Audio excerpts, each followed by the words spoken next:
Fala galera, tudo bem com vocês? Espero que sim, eu estou bem. Estamos aqui para mais uma videoaula que será aula de História e direcionada para os alunos do 8º ano. E vocês já sabem, assim como nas aulas anteriores, peguem um caderno, peguem um livro, porque vamos precisar. Então vamos lá começar a aula, mas antes disso, roda a vinheta.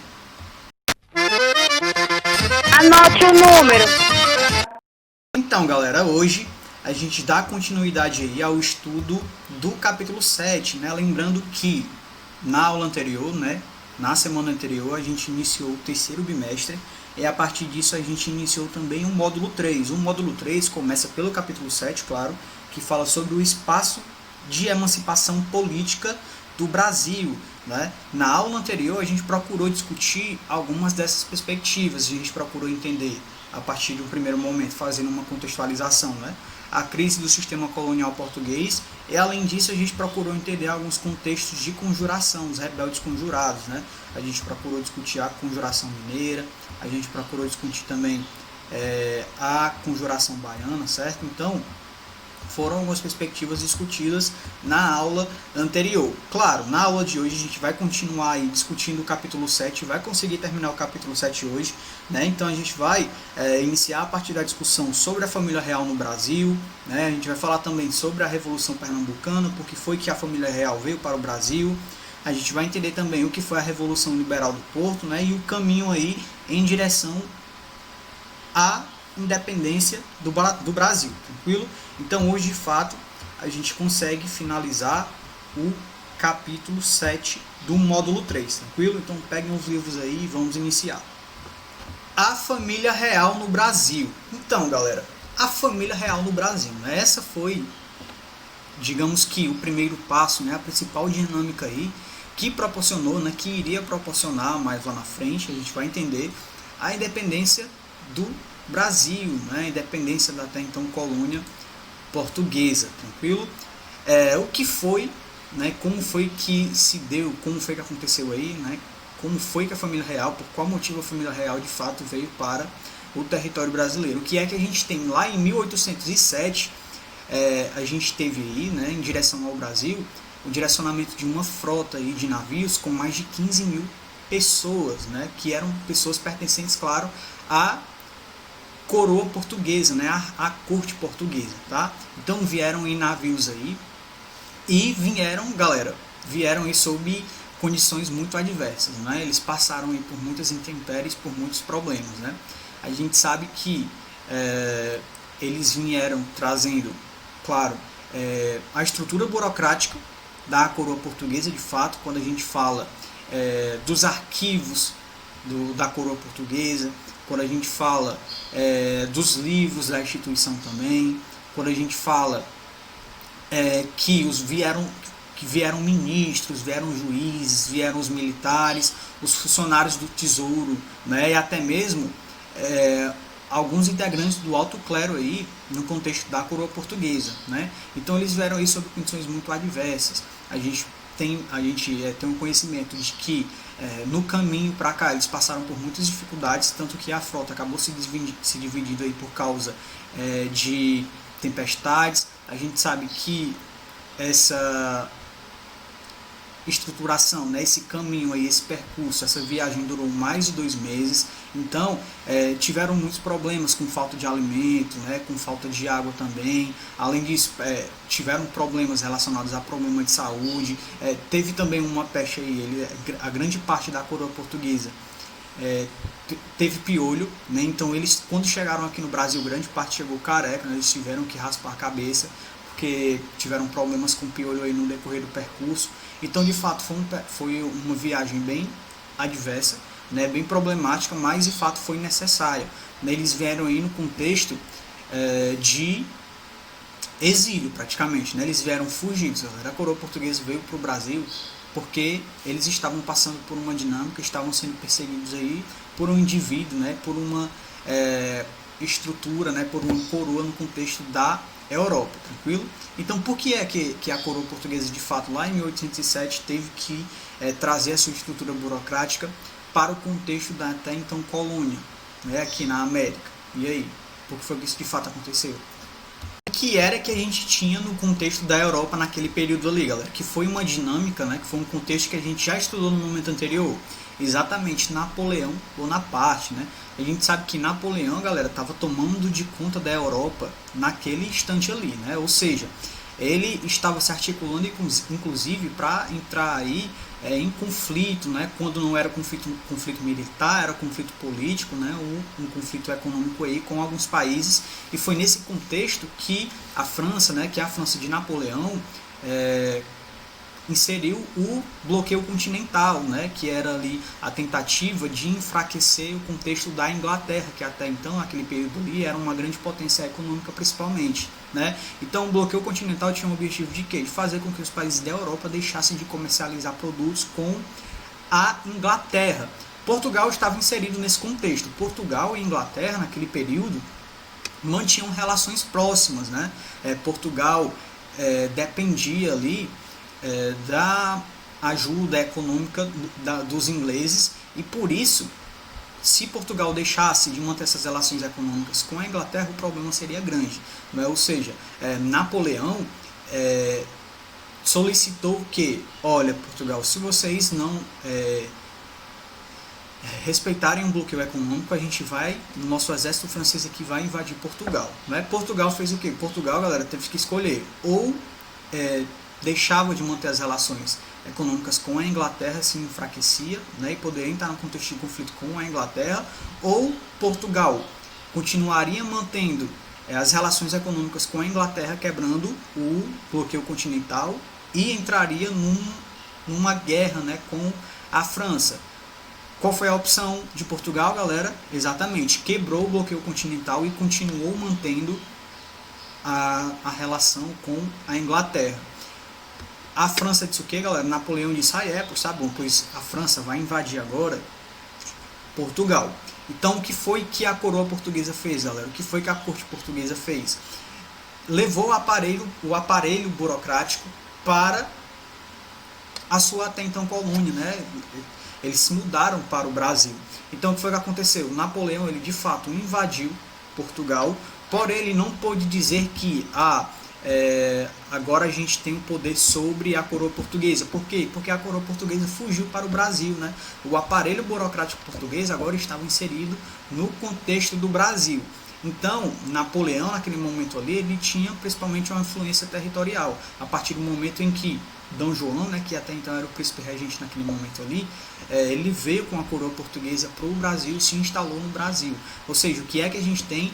A gente teve aí a fuga, né, da coroa portuguesa para o Brasil, né, que estava fugindo ali de Napoleão Bonaparte, que estava fugindo dos franceses. Então, a partir do momento em que a coroa portuguesa se inseriu no contexto do Brasil, o que foi que se estruturou, claro, né, a continuidade aí da quebra do bloqueio continental. Então a gente teve aqui no contexto do Brasil, né, Portugal abriu os portos, né, a abertura dos portos aí para os ingleses, para que as relações econômicas, né, continuassem sendo mantidas. Além disso, a estruturação de novos acordos aí, como por exemplo o Tratado de Navegação e Comércio, que foi estruturado lá em 1810, né, que tinha o principal objetivo de estruturar aí, de aproximar, de estreitar as relações econômicas do até então território brasileiro, da até então colônia portuguesa com a Inglaterra, né? Ou seja, a gente teve de fato a quebra do bloqueio continental e Portugal, né, a partir da coroa portuguesa instalada aqui no Brasil, eles continuaram mantendo essa relação aí com a Inglaterra, e a partir disso, claro, afrontando aí Napoleão Bonaparte, naquele momento ali estava estruturando uma dinâmica, né, de domínio aí completo sobre os países da Europa, né? Esse é um conteúdo que a gente já viu no momento anterior, galera.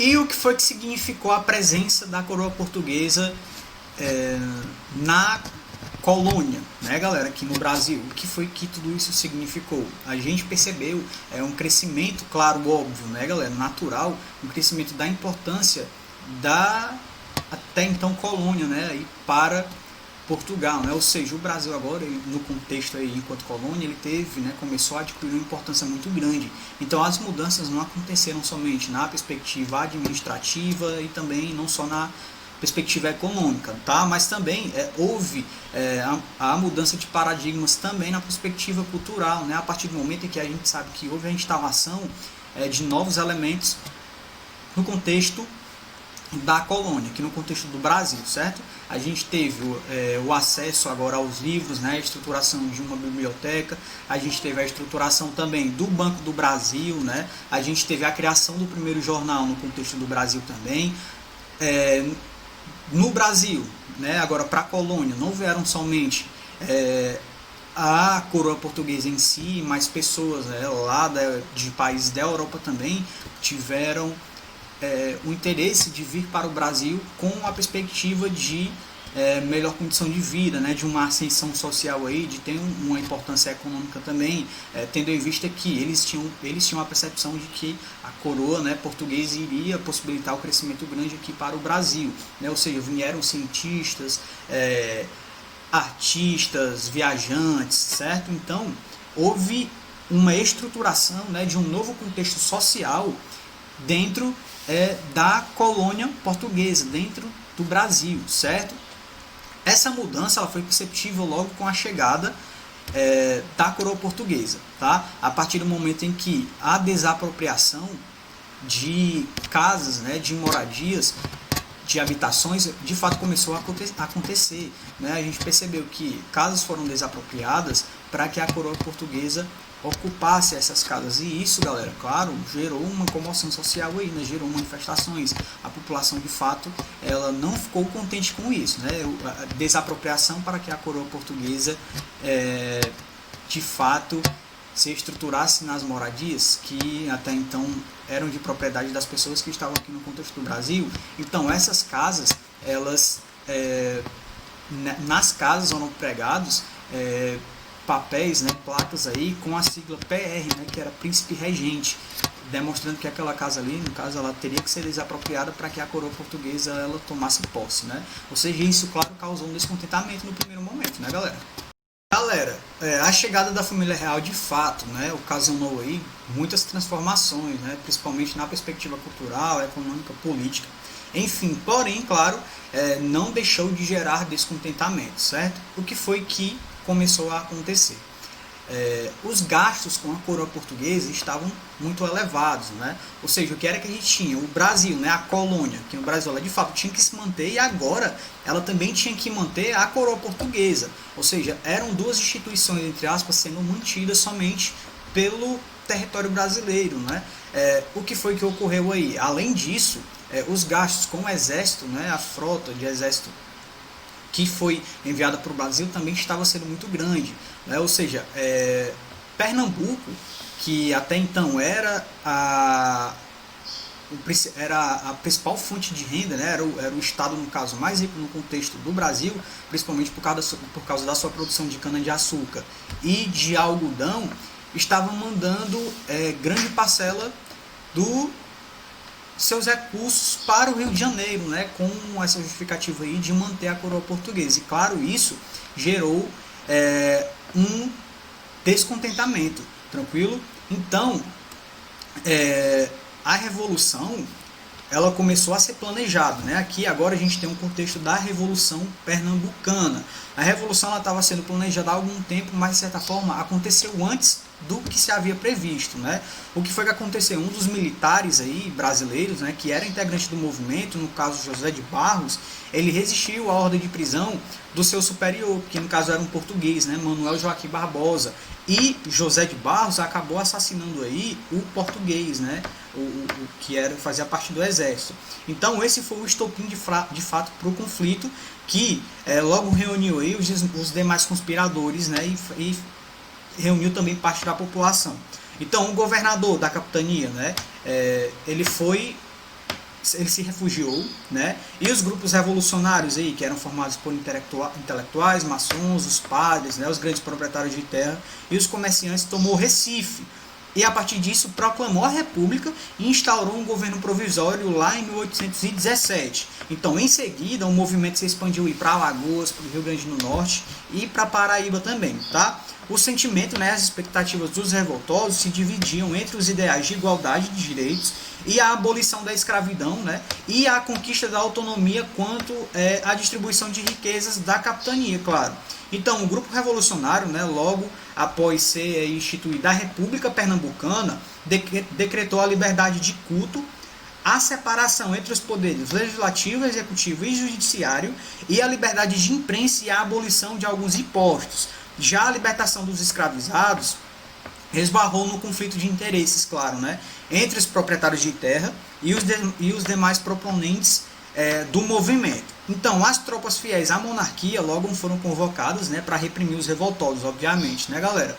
Então, cercaram o território pernambucano pelo sertão e pelo mar, bloquearam o porto de Recife, inclusive, né? Então, após 2 meses de resistência, os rebeldes eles foram derrotados, tranquilo?